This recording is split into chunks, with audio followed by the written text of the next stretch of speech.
தலை இருக்கு சிங்கத்தோட பலம் இருக்கு CSK ஹே சூப்பர் கிங்ஸ் பேரை சொல்லி விசில பறக்க விடு CSK ஹே எதிரிய அலற விடும் அதிரடி ஆட்டம் பாரு CSK ஹே முடிஞ்சா மோதி பாரு பறக்கும் 6 போரு CSK ஹே சென்னை சூப்பர் கிங்ஸுக்கு பெரிய விசில் அடிங்க எங்க ஊரு சென்னைக்கு பெரிய விசில் அடிங்க தல தோனிக்கு பெரிய விசில் அடிங்க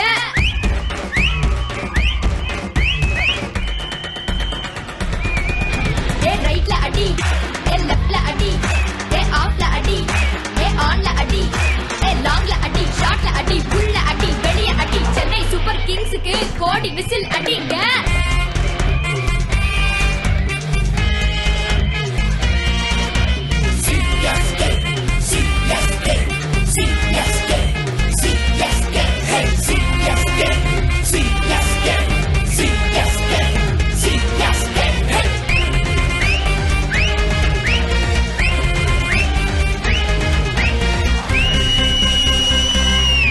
சிங்கம் சிங்கங்களோட தான் வரும்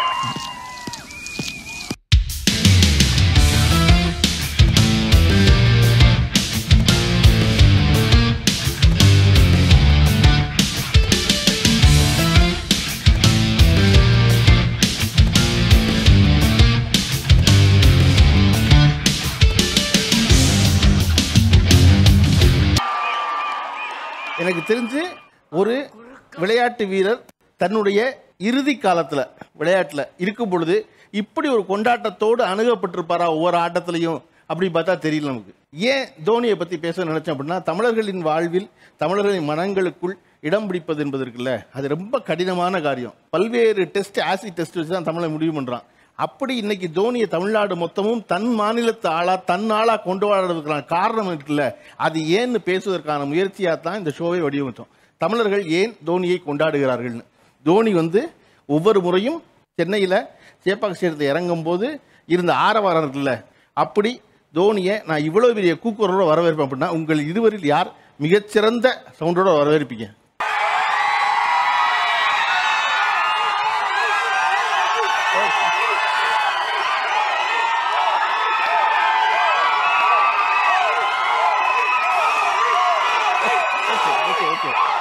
ஓகே, ஒரு மாசா இவ்வளவு பெரிய சத்தம் கொடுக்கறதுக்கு வேற. தனிப்பட்ட முறையில் தோனியின் ரசிகனாக நான் இதை செஞ்சேன். என்னோட என்டையர் ஹவுஸ் ஃபுல்லாக எல்லோ கலர் பண்ணி அதில் தோனி சாரோட படத்தை வரைஞ்சிருந்தேன்.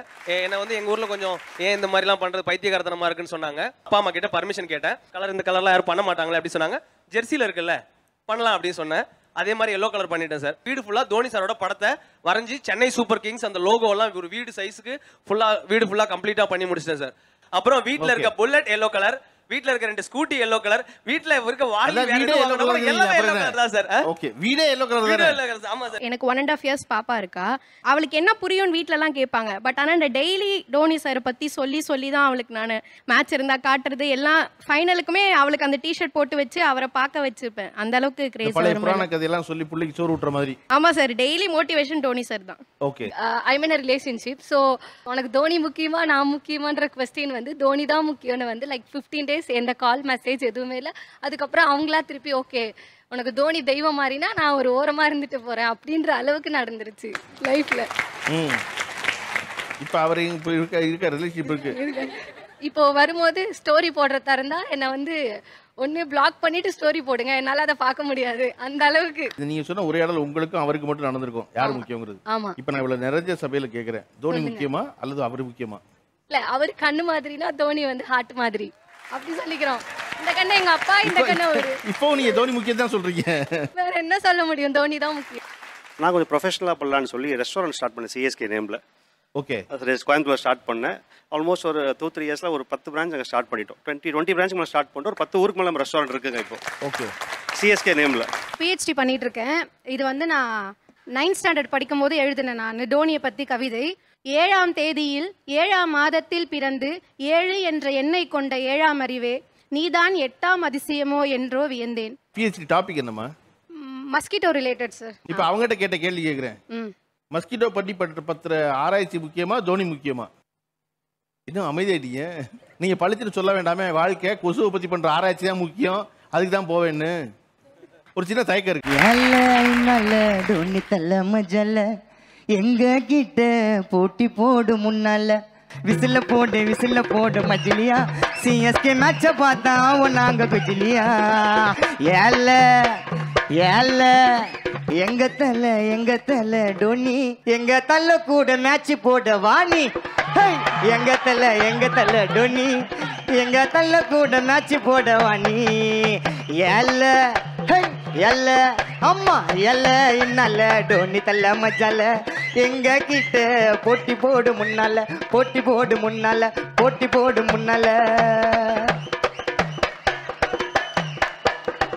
எல்ல இன்னல்ல சிஎஸ்கே மஜால எல்ல இன்னல்ல எல்ல இன்னல்ல எல்ல இன்னல்ல எல்ல இன்னல்ல சிஎஸ்கே மஜால எங்க கிட்ட போட்டி போடு முன்னால விசில போடு உடாத விசில போடு மஜிலியா சிஎஸ்கே மேட்ச பார்த்தா நாங்க குஜிலியா. இந்த வருஷத்துக்கான ஐபிஎல் சீசனுடைய கடைசி மேட்சத்தை வழக்கமா முடிகிற நேரம் இல்லாம மழையை தாண்டி ஒரு பிரேக் பண்ணி அதுக்கப்புறம் திருப்பி ஓவர் குறைச்சுன்னு கிட்டத்தட்ட நடுராத்திரிக்கு முடிஞ்சு. அந்த கணம் இருக்குல்ல, அப்ப என்னவா இருந்தீங்க நீங்க? அழுதுட்டேன் சார், ஃபுல்லாக அழுதுட்டேன். அந்த இடத்துல நான் இருந்தேன் அகமதாபாத்தில்.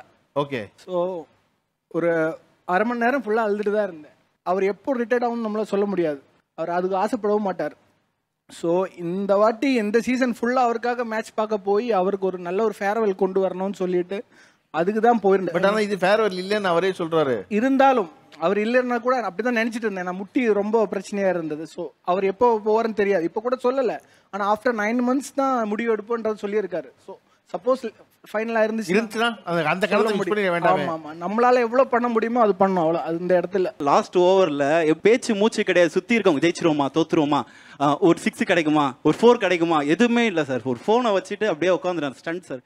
அது பவுண்டரி லைன் போயிட்டு ஜடேஜா ஓட ஆரம்பிக்கிற வரையும் அந்த 5 seconds ஐயோ ஜெயிச்சிட்டோம் அப்படின்னு சொல்லிட்டு சார் ஒரு 10 நிமிஷம் சார் கத்திக்கிட்டு கடந்தோம் சார். பயங்கரமா கத்தணும். அது ஏன் கத்தணும், சென்னைன்னு கத்தணும், தோனின்னு கத்தணும். எங்களுக்கு அப்படியே வந்து ஒரு பூரிப்பு. ஹைலைட்ஸ்ல தான் என்னென்ன நடந்துச்சுன்னு எங்களுக்கே தெரியும். ஜிடியோட ஃபர்ஸ்ட் இன்னிங்ஸ் நிறைய இது போனோன்னு நான் அழுதுட்டு வந்துட்டு இப்போ எனக்கு பயமா இருக்கு, நான் பார்க்கல, நீங்க பார்த்துட்டு என்னாச்சுன்னு மட்டும் சொல்லுங்க அப்படின்னு சொல்லிட்டு வந்துட்டேன். ஃபர்ஸ்ட் இன்னிங்ஸ் முடிச்சுட்டு கொஞ்சம் படுத்துட்டு அதுக்கப்புறம் மழை வந்துருச்சுன்னு சொல்லிட்டாங்க. எனக்கு செம்ம ஜாலி. அப்போ மழை வந்துச்சு, அப்போ ரன்னு குறைச்சிருவாங்க, தலை இதுக்கு தானே பிளான் பண்ணாரு அப்படின்னு சொல்லிட்டு சரியான ஜாலியாக இருந்தது. அப்புறம் கொஞ்ச நேரம் போகும்போது விக்கெட்ஸ் போக ஆரம்பிச்சிச்சு. தலை முகத்தை பார்க்கவே முடியல. அவர் அவுட் ஆனால் அவர் பாட்டு காம போவார். இந்த மேட்ச்ல அவுட் ஆகிட்டு கொஞ்சம் மேலே பார்த்துட்டு கண்ணெல்லாம் கலங்கி அதெல்லாம் பார்க்க ரொம்ப கஷ்டமாயிடுச்சு, பேசவே முடியல. ஜடேஜா ஓடுறாரு, கமெண்ட்ரி சவுண்டு கேட்டோன்னு தான் நான் கண்ணை தந்தேன். எங்கள் ரூம்ல எல்லாம் குதிக்கிறோம். அது வரைக்கும் உயிரே இல்லை. கடைசியில் அப்புறம் தோனி போயிட்டு ஜடேஜா போய் அவர் லிஃப்ட் பண்ணும்போது அவர் அழுகிறத பார்த்து அவ்வளோதான், இந்த மேட்ச் போதும், அடுத்த வருஷம் நீங்கள் விளையாடாட்டி எங்களுக்கு இது போதும் அப்படின்னு தான் இருந்தது. சென்னை டு ட்ரிச்சி போயிட்டு இருக்கேன், செம்ம மழை. அந்த ஸ்கோர் முடியும் போது காரை நிப்பாட்டிட்டு மலையில இறங்கி ஆட ஆரம்பிச்சிட்டேன். ஏன்னா அந்த அளவுக்கு சந்தோஷப்பட்டேன். அந்த 2 பால்ல நான் வேண்டாத தெய்வமே கிடையாது. இது வாங்க, நீங்க உங்களை தான் நான் பார்க்கல, நான் ரொம்ப நேரம் உட்காந்து யோசிச்சுட்டே இருந்தேன். அந்த 2 பால்ல நான் எனக்கு என்ன தோணுச்சுனே தெரியல, நான் என்ன நினைச்சேனே தெரியல. எனக்கு ஒரு தடவை பண்ணி கேட்டீங்களா நீங்க பண்ணத? வராது சார், அது எமோஷனே வேற சார், அந்த எமோஷனலே வேற. இப்போ கண்டிப்பா வராது. அது சமீபத்து மகமாயி தோனியோட லாஸ்ட் டீம் மாமா அத்தா அத்தா அத்தா அத்தா அத்தா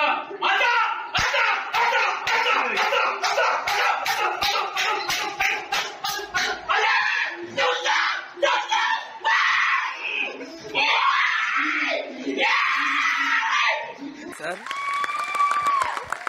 நிறைய பேருக்கு அவருக்கு வந்து சாமியே வந்துச்சு நினைச்சு சொன்னாங்க. இல்ல சாமியில உண்மை அப்படி உண்மத்த நிலையில இருந்தார் அவரு. ஆமா, அவர் அப்படிதான் நிறைய கமெண்ட்ஸ் அப்படிதான் வந்துச்சு. அவர் வந்து ஒரு எமோஷனல் தாண்டி வேற கட்டத்துக்கு போயிட்டாரு. அவர் உண்மையா நேசிச்சார். அதெல்லாம் பார்த்தேன். அந்த 5th பால் வந்து ஒரு ஜடேஜா 6 அடிக்கும் போது ஒரு ஹோப் வந்துச்சு எனக்கு, கண்டிப்பா ஜோதிச்சிருவோம்னு சொல்லிட்டு.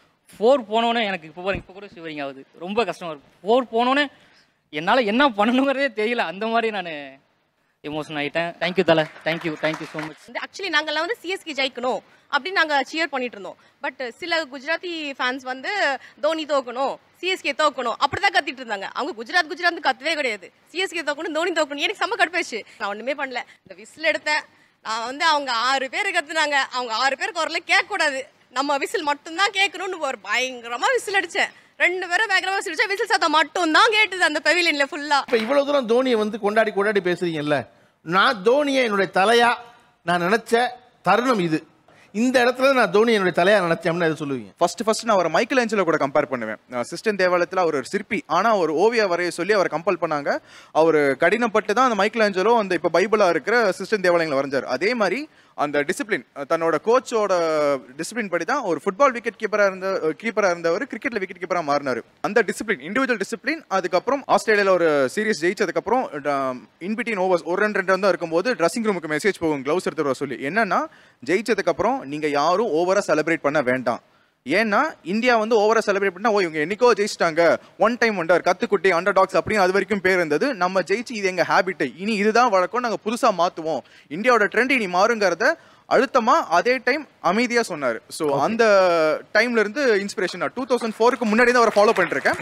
இது வந்து இன்னும் கொஞ்சம் அதிக லெவல்ல எடுத்துட்டு போக ஒரு காரணமா இருந்தது. இந்திய கொண்டாட்டம் என்பது வந்து என்னைக்கோ ஒரு நாள் நடப்பது இல்லை, எப்பொழுதும் நடப்பது. அதனால கொண்டாட்டத்தை பின்னுக்கு தள்ளிக்கலாம் சொன்ன இடம் தான் நீங்க தோனியை தலைவன் இருக்கணும். உங்களுடைய லாக்கெட்ல என்ன வச்சுங்களா?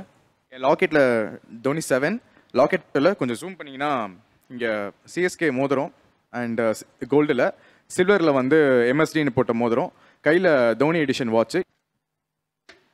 ஸோ இது ரெண்டுமே வந்து தோனி சீரீஸ் வாட்ச், அவரோட பேரு அவரோட ஹைலைட்ஸ் எல்லாம் வச்ச ஸ்பெஷல் எடிஷன் வாட்சஸ். அதுக்கப்புறம் அவரோட கிட் பேக் நானே ரெடி பண்ணேன், ஒரு ட்ராலி மாதிரி இருக்குன்னு கிட் பேக்கு.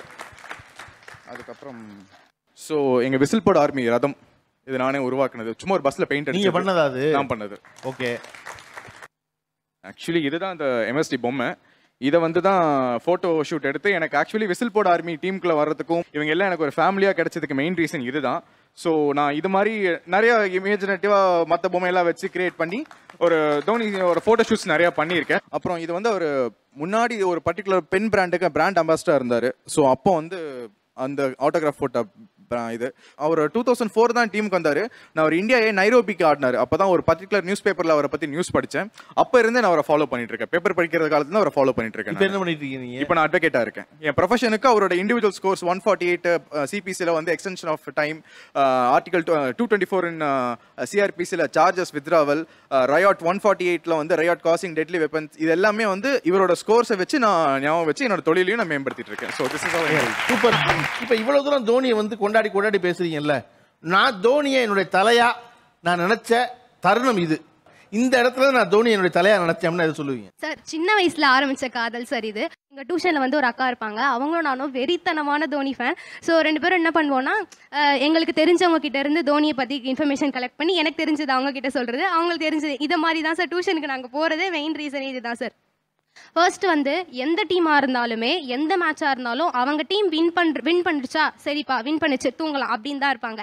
ஆனால் யாருமே எவ்வளோ நேரம் லேட் ஆனாலும் தலைவரோட பேச்சை கேட்டுட்டு தாண்டா தூங்குவேன் 3 மணி வரைக்கும் முழிச்சு தான் சரித்திரமே இல்லை சார். அவரோட ஃபேன்ஸால மட்டும்தான் சார் இது சாத்தியமாகும். ஓகே, தோனியை தலையா நான் நினைச்ச தருணம் இது. இப்போ எல்லாருமே சொல்லுவாங்க இல்லைங்களா, ஒரு ஸ்மைல் பண்ணா அது இன்ஃபெக்ஷியஸ், அடுத்த ஆளுக்கு அது பரவும். அந்த மாதிரி தோனியும் ஒரு இன்ஃபெக்ஷியஸான ஒரு பர்சன்.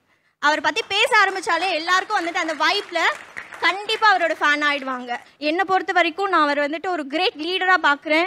என்ன நான் வடிவமைச்சிக்கிறதுக்கு ஒரு இன்ஸ்பிரேஷனாக பார்க்குறேன். ஓகே, இப்போ நீங்கள் வந்து 15 வருஷமாக வந்து தோனி மேலே வந்து ஈர்ப்போடு இருக்கேன்னா, ஆனால் எனக்கு கிரிக்கெட்டுடைய ஆனாவனாவே தெரியாது. இப்போ தெரிஞ்சிருச்சா? இப்போ வந்துட்டு ஒரு ஓவருக்கு 6 பால் மட்டும்தான் தெரியும்.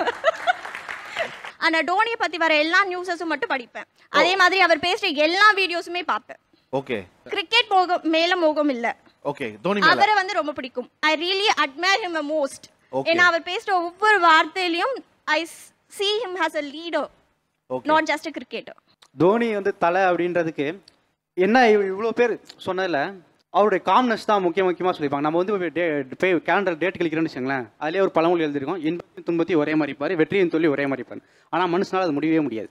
வெற்றி வந்தால் ஒரு இம்பேலன்ஸ் ஆயிடுவான், தோல்வி வந்தாலும் இம்பேலன்ஸ் ஆயிடுவான். அதை தோனி வந்து ஒரு 100 கோடி பீப்புள் பார்க்கும் போது அதை செஞ்சு காட்டுறாரு. தன்னை சுற்றி ஒரு 2 லட்சம் க்ரௌட் கத்திக்கிட்டே இருக்கு. அப்போ வந்து செஞ்சு காட்டுறாரு. நான் எனக்கு ஜெயிச்சாலும் ஒரே டோனில் தான் இருப்பேன், தோத்தாலும் ஒரே டோனில் தான் இருப்பேன். அப்போ ஒருத்தன் நம்ம முன்னாடி பண்ணி காட்டும் போது இவனை நம்ம ஃபாலோ பண்ணணும், இவன் தான் நம்மளுடைய மாஸ்டர், இவன் தான் நமக்கு தலை, இந்த மாதிரி குவாலிட்டியை நம்ம வளர்த்துக்கணும் அப்படிங்கிற ஒரு ஐடியா நமக்கு தோணும். கிரிக்கெட்டில் வந்து ஸ்கொயர் டிரைவ்னா இப்படி ஆடணும், கால் வந்து இப்படி இருக்கணும், தலை இப்படி வச்சுக்கணும், பேட் இப்படி இருக்கணும் அப்படின்னு நிறைய ரூல்ஸ் சொல்லுவாங்க. தோனி வராரு, அவர் ஒரு அன்ஆர்த்தடாக்ஸ் வேலை ஆடுறாரு.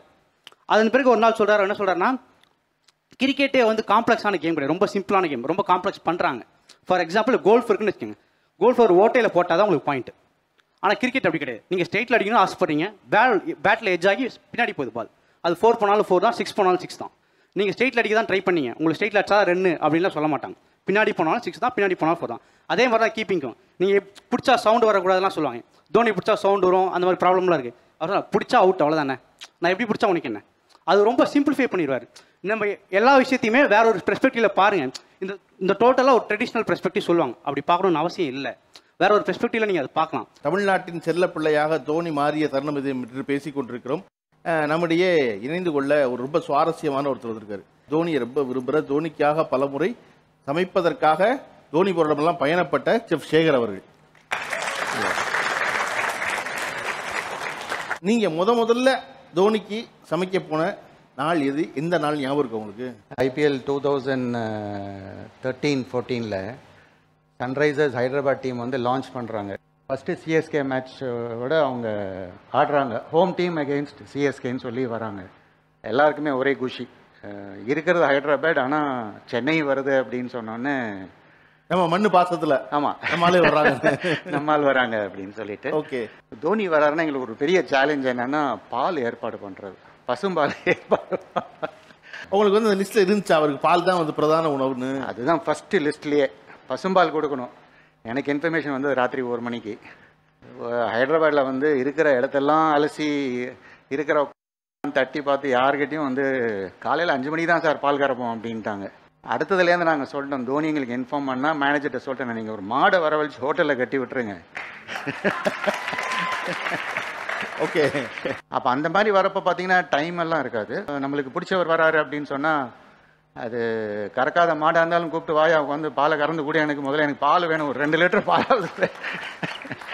அந்த மாதிரி டீம் ஃபிசியோ வந்து சொல்லுவாங்க, இவங்களுக்கு இந்தந்த டயட் ரெஸ்ட்ரிக்ஷன்ஸ் இதெல்லாம் இருக்குது, இப்படி தான் கொடுக்கணும் அப்படின்னு சொல்லிட்டு. ஸோ அந்த டயட் சார்ட்டை பேஸ் பண்ணி இவங்களுக்கு பிடிச்சதையும் பிளான் பண்ணி தான் அதுக்கப்புறம் மெனுவை பிளான் பண்ணுவோம். நம்ம டயட் சார்ட் வந்து பார்த்தீங்கன்னா மேட்ச்சுக்கு முன்னாடி ரொம்ப பாவமாக இருக்கும், ஒன்றும் சாப்பிட விட மாட்டாங்க. வெஜிடபிள்ஸு, ஸ்டியூ, எது வந்து நியூட்ரியன்ஸ் ஜாஸ்தி கொடுக்குமோ அந்த மாதிரி சாப்பாடு தான் கொடுக்கணும். மேட்ச் முடிஞ்சிட்டு நைட்டு செலிப்ரேஷன் வைப்பாங்க. ஓகே, மேட்ச் முடிஞ்ச ராத்திரி 12 மணி மேலே ஆயிரும், ஹோட்டலுக்கு 1 மணி 2 மணிக்கு வருவாங்க. இந்த மாதிரி ஈவெண்ட்ஸ் எல்லாம் வரப்போ டைம் கிடையாது. தோனிக்கு பிடிக்காத உணவுன்னு உங்களுக்கு ஏதாவது தெரியுமா? இது பிடிக்காது, கொழுப்பு சத்து நிறையா உள்ளது வந்து, கொழுப்பு சத்துனா இப்போ பாலில் வந்து ஃபேட், தயிர் வந்து இதுவும் மில்க் ஃபேட்டு தான். நம்ம சொல்கிற அந்த எண்ணெய் பதார்த்தமானது அந்த மாதிரிலாம் வந்து அதிகமாக ஒரு விரும்ப மாட்டார். வந்து ஃபிஷ் அலர்ஜி, நாங்கள் வீட்டில் சீ ஃபுட், நான் வீட்டிலேருந்து சாப்பாடு செஞ்சு தரேன் சொல்லி அந்த ஒரு வாட்டி மீட் பண்ண போது வரும்போது சிக்கன் மட்டும் எடுத்துகிட்டு வா அப்படின்னு சொன்னாங்க. எனக்கு ஃபிஷ்ஷு மட்டன் பிடிக்காது, நீங்கள் சிக்கன் மட்டும் எடுத்துகிட்டு வாங்க அப்படின்னு சொல்லி எங்கிட்ட சொன்னாங்க. மேங்கோஸ் ரொம்ப பிடிக்கும் சார் அவர். நான் மேங்கோ நிறைய வாட்டி கொடுத்துருங்க சென்னையிலேருந்து. நான் ஃப்ரூட்ஸ் பிஸ்னஸ் தான் பண்ணுறேன். ஸோ அவருக்காக ஸ்பெஷலாக வந்து மரத்துலேருந்து பழுக்கிற மாங்காய் வந்து எல்லி சீசனில் வந்து அவருக்கு அனுப்புவேன் நான். ஸோ அது சாப்பிட்டுட்டு அவர் சொல்லுவார், இந்த மாதிரி சூப்பராக இருந்துச்சு அப்படின்னு சொல்லுவாங்க. பால் சம்மந்தப்பட்ட எந்த பொருளாக இருந்தாலும் ஒரு கேட்டு பார்த்தீங்கன்னா சிக்கன் டிக்கா, சிக்கன் மக்னி டிக்கா அந்த மாதிரி தான் ஒரு அபிப்பிராயப்பட்டு ரொம்ப விரும்பி சாப்பிடுவார். குறிப்பாக நம்ம ஊர் சாப்பாடு, செட்டிநாடு சாப்பாடு பார்க்குறப்போ ரசம், சேனா வறுவல் ரொம்ப விரும்பி சாப்பிடுவார்.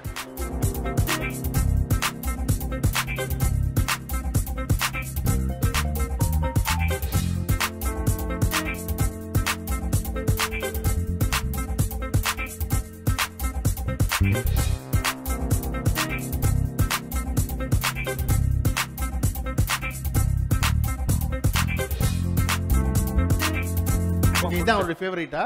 One of the favourite. இது என்னென்ன சொன்னீங்க? தயிரில் வந்து கபாப், மேங்கோ லஸ்ஸி, தயிரில் லஸ்ஸி பண்ணுறோம்.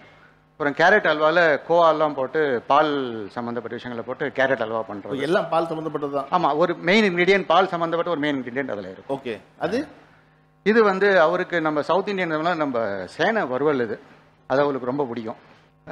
இது வந்து நார்த் இந்தியன், இது வந்து அவதி குசின். இது லஸ்ஸி பஞ்சாபி ஸ்டைல் லஸ்ஸி. இப்போ அவர் சாப்பிட்டுட்டு உங்ககிட்ட சாப்பாடை பற்றி ஃபீட்பேக் சொல்லியிருக்காரா? கண்டிப்பாக அப்படின்றவாரு. தேங்க்ஸ் அப்படிங்கிறது இண்டிகேஷன். இந்த சாப்பாடு வந்து சேகர் வந்து எப்படி தோனிக்கு சமைச்சாரோ அதே அக்கறையோடையும் அதே கரிசனத்தோடையும் அதே அன்போடையும் சமைச்சிருக்காரு. கண்டிப்பா தோனியுடைய ரசிகர்களுக்காக. நீங்க எல்லாரும் இப்போ சாப்பிடலாம். ஓகேவா? தோனியை ஏன் தமிழர்கள் கொண்டாடுகிறார்கள் என்று அவர்களின் ரசிகர்களோடு பேசிக் கொண்டிருக்கிறோம். நம்மிடையே இணைந்து கொள்ள சில சிறப்பு விருந்தினர் வந்திருக்கிறார்கள். முதலாம் அவர் எழுத்தாளர் அபிலாஷ் அவர்கள், திரு மகேந்திரன் அவர்கள். மகேந்திரன் வந்து உங்களுக்கு மாஸ்டர் மகேந்திரனா தெரிஞ்சிருக்கும். அப்புறம் மாஸ்டர் படத்தில் பயமுறுத்தின மகேந்திரனா தெரிஞ்சிருக்கும். மகேந்திரனோடு இந்த அரங்கத்தை பகிர்ந்துள்ள வந்திருக்கும் மற்றொருவர் எழுத்தாளர் முருகேஷ் பாபு அவர்கள். தோனி த பாஸ்ன்னு முதல்ல புத்தகம் எழுதுனது இவர் தான் ஃபர்ஸ்ட் தமிழ்நாட்டில் 2007. தமிழர்களுக்கும் தோனிக்குமான கனெக்ட் நீங்க எதை நினைக்கிறீங்க? எனக்கு ஒரு பொலிட்டிக்கல் ரீசன் இருக்குன்னு தோணுது. என்னவென்றால் ஒரு 2016-17 வரை தமிழகத்திலிருந்து இரு பெரும் தலைவர்கள் ஒரு விதத்தில் தேசிய அளவில் தமிழகத்தை பிரதிநிதித்துவப்படுத்தக்கூடிய அளவில் இருந்தார்கள். அவர்கள் மீது தமிழ் மக்களுக்கு ஒரு பெரிய ஒரு பிடிப்பு இருந்தது. ஆனால் அது சாத்தியப்படவில்லை. அதற்கு பதிலாக ஒரு தேசிய தலைவரை நாம் வந்து தமிழகத்துக்காக எடுத்துக்கிறோம் அப்படின்னு நான் அதை புரிஞ்சுக்கிறேன். அது ஒரு ஃபில் பண்ணிக்கிறோம் அப்படின்னு. எதனால வந்து அப்படி ஒரு தலைப்பு வச்சு அப்படி ஒரு புத்தகம் எழுதுறீங்க தோனியை பத்தி? நான் தோனியுடைய ரசிகன் கிடையாது. எனக்கு ரொம்ப பிடிச்ச பிளேயர் வந்து யுவராஜ் சிங் தான். யுவராஜ் சிங்க்கு அந்த தலைமை வாய்ப்பு கிடைக்கல. சேவக் இருந்தார், அவருக்கு அந்த வாய்ப்பு கிடைக்கல. ஒரு புது ஆளான தோனியை தலைவராக எடுத்துகிட்டு போகிறாங்களே அப்படின்ற ஒரு எண்ணம் தான் எனக்கு அந்த டோர்னமெண்ட் தொடக்கத்தில் அதிருப்தி தான் இருந்துச்சு. ஆமாம், நிச்சயமாக அதிருப்தி தான். அந்த டோர்னமெண்ட் போய் இந்தியா ஃபைனலுக்கு வர்றாங்க. வரும்போது அவர் கடைசி ஓவரை ஜோகிந்தர்னு ஒருத்தர் கையில் கொண்டு போய் கொடுக்குறாரு. அப்போ அந்த ரவி சாஸ்திரி கேட்குறாரு, நீங்கள் வந்து இவ்வளோ பெரிய ரிஸ்க்கான ஒரு முடிவு எடுக்கிறீங்க, அதில் வந்து ஒருவேளை தோல்வி அடைஞ்சிருந்தா என்ன ஆயிருக்கும் அப்படின்னு கேட்கும்போது, இல்லை நான் ஒரு விஷயத்தை முயற்சி பண்ணேங்கிற திருப்தி எனக்கு கிடச்சிருக்கும் அப்படின்னாரு. ஸோ அவர் வெற்றியையும் ஒரு முயற்சி செய்கிறதையும் ஒரே தளத்தில் வச்சு பார்க்குறது அப்படிங்கிற ஒரு தலைமை பண்பு தான் எனக்கு அவரை பாஸ்ன்னு சொல்லணும்னு தோணுச்சு. 2011 வேர்ல்டு கப் ஜெயிச்சதுக்கப்புறம் நம்ம இந்தியா வந்து 83க்கு அப்புறம் வேர்ல்டு கப்பை ஜெயிக்கல. நிறைய ட்ரை பண்ணோம். தலைவர் வந்தார், 6 அடித்தார், முடிச்சுட்டு அந்த சக்ஸஸை வந்துட்டு தூக்கி சச்சினுக்கு கொடுத்தாரு சார்.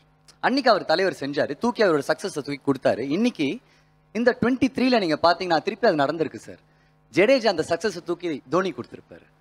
ஸோ உன்னோட சக்ஸஸை நீ எப்போ யாருக்கு அது தேவையோ அதை நீ கொடுத்தனா அது உன்னோட சக்ஸஸ் தான், திருப்பி அது உங்ககிட்டயே வரும் அப்படின்றதுக்கு இந்த 2023 ஐபிஎல் வந்துட்டு ஒரு பெரிய எக்ஸாம்பிள் சார். அதையும் தாண்டி சார், நான் இது வரைக்கும் அவர்கிட்ட இருந்து கற்றுக்கிட்ட ஒரே விஷயம் சார், பயன்றதே தேவையில்லை சார். அந்த ஒரு பால்ல விக்கெட்டும் போகும், அந்த ஒரு பால்ல 6ம் போகும். ஹார்டான அந்த ஒரு இது இருக்கு பார்த்தீங்களா, அது எனக்கு தோனி கிட்ட ரொம்ப பிடிக்கும் சார். நான் சொல்ல போனால் நான் தோனியை வந்து ஒரு கிரிக்கெட்டராகவே நான் பார்க்க மாட்டேன். எனக்கு கிரிக்கெட்டர்னா சச்சின் இருக்கிறார், அவரை வச்சு நம்ம ஒரு சிலபஸே கிரியேட் பண்ணலாம். அப்படிலாம் ஒரு சாப்டர் கூட நம்ம தோனியை பற்றி எழுத முடியாது. அவர்கிட்ட எந்த இதுவுமே இருக்காது, நெறிமுறையுமே இருக்காது, ஒரு கிராஃப்ட்மேன்ஷிப் இருக்காது. ஆனால் அவருடைய தலைமை பண்பு தான் அவரை இந்த அளவுக்கு உயர்த்திட்டு வந்திருக்கு அப்படின்னு தான் நான் சொல்லுவேன். மிகப்பெரிய திருப்பு முனை கிரிக்கெட்டில் நிச்சயமாக சச்சின் டெண்டுல்கர் நமக்கு ரொம்ப பிடிக்கும் அவர். ஆனால் அவர் நம்முடைய மனதில் ஏற்பட்ட ஒரு பிம்பம் என்பது ஒரு குழந்தை, ஒரு 10 வயது 12 வயது குழந்தையாகத்தான் அவர் இன்றும் இருந்து வருகிறார். அவருடைய பேச்சு, அவருடைய நடத்தை எல்லாமே அப்படி வரும். அதுக்கு பிறகு வந்து மிகப்பெரிய ஒரு லெஜெண்ட் அப்படின்னு பார்த்தீங்கன்னா அது கங்குலி வந்து நம்முடைய மனதில் ஒரு ஆக்ரோஷமான ஒரு 10 வயது பையன். அவருடைய அந்த உணர்வு வேகத்தினால் எவ்வளவு பெரிய தவறையும் அவர் செய்வார். அவருக்கு ஒரு நீடித்த தன்மை இருக்காது. அதன் பிறகு யார் வருவார் என்றால் தோனி. இவர்கள் எல்லோருக்கும் இல்லாத ஒரு பண்பு என்னவென்றால் ஒரு ஹீரோவுக்கான ஒரு எப்படி சொல்றது, ஒரு ஆளுமை வந்து இவர்கிட்ட இருக்கு. தோனியின் இந்த குணம் அல்லது இந்த செயல் என் வாழ்வை மாற்றியது, அல்லது இந்த ஹேபிட்டுக்கு நான் வந்தேன், இந்த ஹேபிட்டை விட்டேன் அப்படின்னு சொல்றதுன்னா என்ன சொல்லுவீங்க? Stay com, let it happen. என்ன நடக்கணுமோ அது நடக்கும்னு சொன்னப்போ அதை என்னோட ரியல் லைஃப்ல என்னால் கனெக்ட் பண்ண முடிஞ்சது. என்ன நடக்கணுமோ அது நடக்கும். என் பையன் நான் தோனியாவே உருவாக்கி வச்சிருக்கேன். கீப்பிங் வித் பேட்டிங், அவர் கையிலேயே க்ளவ் வாங்கியிருக்கான். அது எங்களுக்கு எத்தனை மேடை அவன் ஏறினாலும் இதுதான் அவனுக்கு முதல்ல கிடைச்ச அங்கீகாரம். சார், இப்போ ரீசெண்டாக நான் அலெக்சாண்டர்னு ஒரு அண்ணனோட ஹெல்ப்பில் சிஎஸ்கே ப்ராக்டிஸ் மேட்ச் போயிருந்தேன் இப்போ போன மாதம். அப்போ வந்துட்டு செகண்ட் டே நான் வந்து டோனியை மீட் பண்ண, ஃபர்ஸ்ட் டே மீட் பண்ண முடியல. செகண்ட் நான் கீப்பிங் நிற்கிறேன் வந்து பேசிட்டு ஹாய் ஹலோ அப்படி சொல்லிட்டு பேசிட்டு இருந்தார், நல்லா பண்ணுறீங்க அப்படின்னு சொல்லிட்டு நாளைக்கு கீப்பிங் லவ் தரேன் அப்படின்னு சொன்னார் என்கிட்ட. அதுக்கப்புறம் நான் போகல, 2 நாள் நெட் ஸ்டேஷனாக போகல. 3rd டே வந்துட்டு என்கிட்ட ப்ராக்டிஸ் பண்ணும்போது சொல்கிறாரு, நான் உங்களுக்கு ப்ராமிஸ் பண்ணியிருக்கேன், நான் கண்டிப்பாக தருவேன் அப்படின்னு சொல்லிட்டு முடிச்சுட்டு உள்ள ட்ரெஸ்ஸிங் ரூம் போயிட்டாரு. அதுக்கப்புறம் 1 hour நான் கீப்பிங் பண்ணிட்டு அதுக்கப்புறம் என்னை உள்ள கூப்பிட்டு ட்ரெஸ்ஸிங் ரூம் கூப்பிட்டு கீப்பிங் க்ளோவ் கொடுத்தாரு. அங்கே அந்த க்ளோவ் தான் ஓகே அது கொடுத்தாரு. எனக்கு ஆச்சரியமா இருந்துச்சு, ஏன்னா அவர் கொடுக்கலன்னா கூட நான் எதுவும் நினச்சிக்க போகிறது, ஏன்னா எனக்கு சொன்னதே பெரிய விஷயமா இருந்துச்சு. எனக்கு அது அந்த ஹானஸ்ட் எனக்கு பிடிச்சிருந்துச்சு, அதை ஃபாலோ பண்ணணும்னு நினச்சேன் நான். ஓகே ஆட்டோகிராஃப் கேட்டிருக்காரு, ஆனால் அவர் போட மாட்டேன்ட்டார். ஏன்னா நான் போட்டா நீ ஆட மாட்டேன். இந்த க்ளவுஸ் வந்து ஆட்டோகிராஃப் போட்டா நீ யூஸ் பண்ண மாட்டேன், நீ யூஸ் பண்றது தான் நான் கொடுத்தேன்னு கொடுத்து அதுக்கப்புறம் இது பண்ணேன். நீ அதை பயன்படுத்தணும், அதுக்காக கொடுத்தேன் அப்படின்னு அந்த விஷயம் எனக்கு பிடிச்சிருந்துச்சு. ஏன்னா அது நம்ம கொடுக்கலனாலும் நம்ம யோசிக்க போறது, அந்த லெவல்ல இருக்கிறவர் ஒரு சின்ன இதை கூட பெருசா பார்த்த மாதிரி இருந்துச்சு. Okay actually face your fear face your loss அப்படின்றது தான் தோனி கிட்ட இருந்து ரொம்ப இன்ஸ்பயர் ஆகிற ஒரு விஷயம். ஏன்னா தோத்தா ஒரு கேப்டனா முன்னாடி போய் நின்று அந்த தோல்வியை எடுத்துப்பாரு. இதே ஜெயிச்சா கப்பை யங்ஸ்டர்ஸ் கிட்ட கொடுத்துட்டு ஓரமா போய் நின்றுடுவாரு. ஸோ அந்த அளவுக்கு அதுவே ஒரு பயங்கர இன்ஸ்பைரிங்கான ஒரு விஷயம். தோனி வந்து ஒரு கிரிக்கெட்டரா வி நோ ஹிம், ஒரு கிரிக்கெட்டரா தான் நம்ம நோட்டீஸ் பண்ணோம்.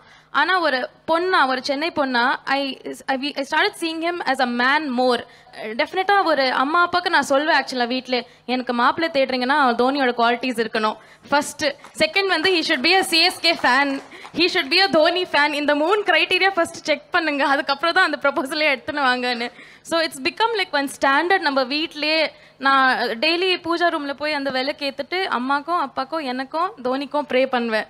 So I think he's become part of our entire family. இன்னைக்கு ஏதாவது லைஃப்பில் ஒரு டிஃபிகல்ட் டிசிஷன் இருந்ததுன்னா வாட் வுட் தோனி டூன்னு சொல்லிட்டு மூவ் ஆன் பண்ணுவேன். நான் nursing sir, clinical side work பண்ணிட்டு இருந்தேன். பாப்பா பிறந்ததுக்கு அப்புறம் நான் ரிசைன் பண்ணிட்டேன். அவர் சொன்ன விஷயம் நம்ம ப்ராசஸில் ஃபோக்கஸ் பண்ணால் போதும், சக்ஸஸ் செகண்டரி தான். ஸோ நான் இப்போ கிளினிக் சைடு என்னால் போக முடியாது, பாப்பா இருக்கிறதுனால நான் டியூட்டர் சைடு போயிட்டு இருக்கேன். என்னோட ஃபோக்கஸ் ஃபுல்லாக ப்ராசஸ் மேலே தான் இருக்குது, சக்ஸஸ் மேலே இல்லை. ஸோ அதை அவர் சொன்னது என்னை ரொம்ப இன்ஸ்பயர் பண்ணிச்சு, அதை நான் ஃபாலோ பண்ணிட்டு இருக்கேன். சார் ஃபர்ஸ்ட் வந்து எல்லாருமே சொல்லுவாங்க உங்களோட எதிரியை வந்து நண்பனா பாருங்க. பட் வந்து நான் தோனி கிட்ட கத்துக்கிட்ட ஒரு விஷயம்னா, நீ எதிரின்னு ஒருத்தவங்களே ஃபிக்ஸ் பண்ணிக்காத.